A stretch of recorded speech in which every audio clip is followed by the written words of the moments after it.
চাঁদপুরের এক ব্যতিক্রমধর্মী আমের রাজ্যে আপনাদের স্বাগতম। এই মুহূর্তে আপনারা যে ভিডিওটি দেখছেন এটি হচ্ছে চাঁদপুরের এক ব্যতিক্রমধর্মী আমের বাগানের চিত্র। যেখানে ৫৭ জাতের বিদেশি আম চাষ করছেন উদ্যোক্তা হেলাল উদ্দিন। আম চাষ করা হয় যা বাংলাদেশে একেবারে বিরল। তখন চলবে না আর ধাক্কা আম দেখি তার চেয়ে একেবারে ব্যতিক্রম সব জাতের বিশাল এই বাগান।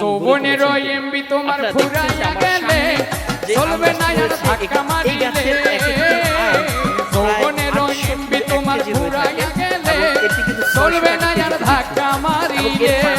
আরো একটি আম গাছ রয়েছে, কালার অনেকটা সেম হলো কিন্তু এটি আরেকটি ব্যতিক্রম জাত।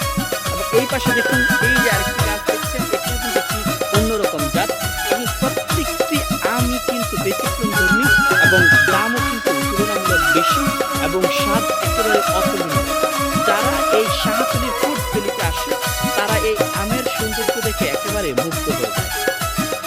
দেখুন, এটি চাঁদপুর সদর উপজেলার শাহমামদপুর ইউনিয়নের শাহতলীতে অবস্থিত ফুডস ভ্যালি।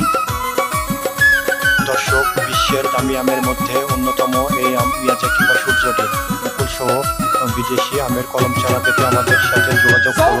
আমাদের স্টক সীমিত।